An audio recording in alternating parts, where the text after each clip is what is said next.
Alright, so here she is. Before I get to do any of the fun stuff or worry about in-depth cleaning or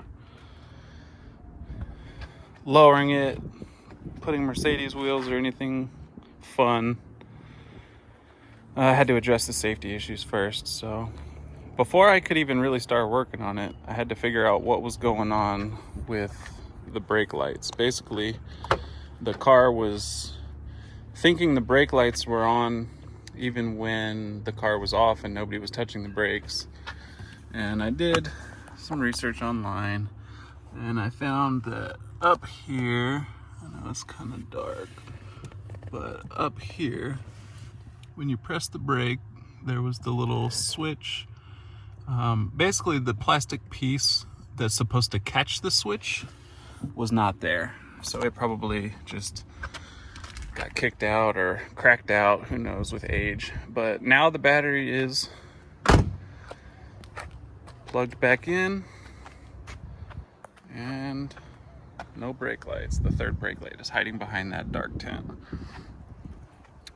So now that that's done, I need to figure out what's going on with the high idle. It wanted to jump around on me, so I've just been pulling the engine cover and I'm gonna inspect in here, see if there's anything going on with the throttle cable, see if it's just getting stuck or what. So I just pulled off this piece of intake shroud that goes into the air box. Haven't pulled the filter yet, but it looks like it's probably gonna need to be replaced. But the first thing I noticed when I pulled that cover was this big old crack right there on the fan, right there on the fan, right there on the fan. So needless to say, right there on the fan, this fan is on borrowed time and it definitely needs to be replaced before these pieces come flying out of here and causing more damage while they're at it. So oh, this is also nice. The radiator is kind of just chilling here. It does not appear to be mounted or attached in any way. Awesome. Well, I guess I could look at that as a positive sign. That means it was probably replaced at some point.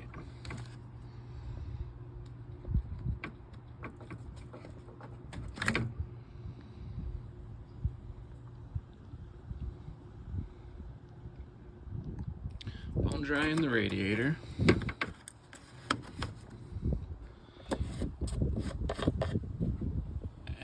And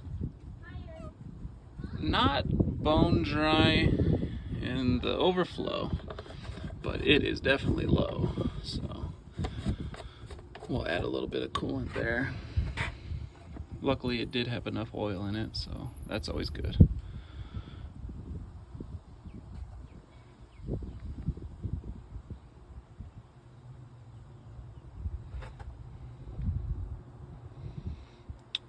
Alright, back to looking at the throttle.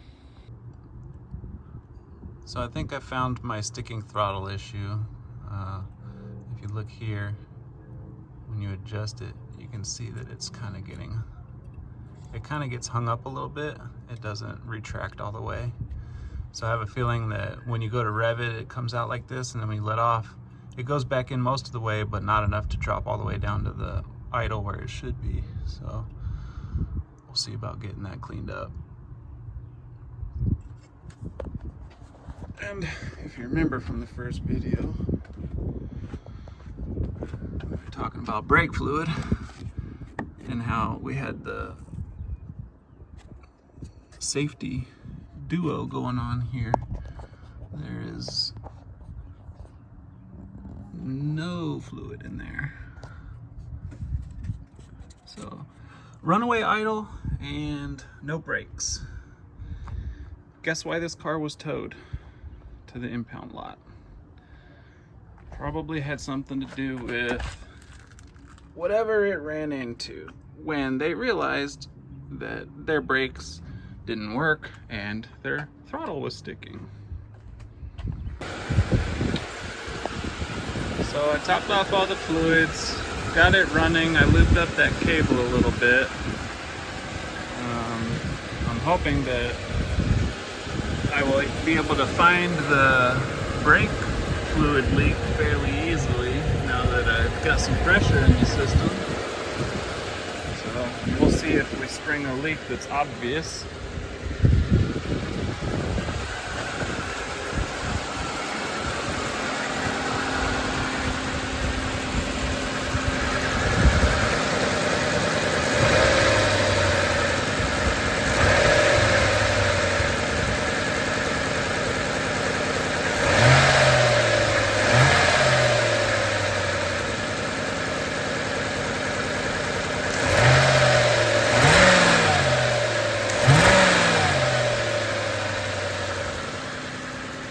The idle appears to be going back where it belongs, so hopefully that did the trick.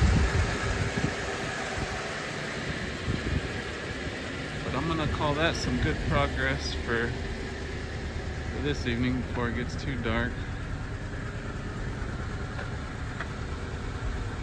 It's almost out of gas too, so I'm gonna need to get a couple gallons from the gas station and just come make sure it has some fresh gas in it.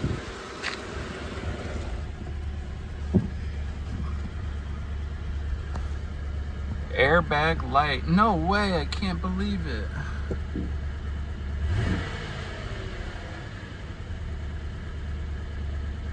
Yeah, it really needs gas.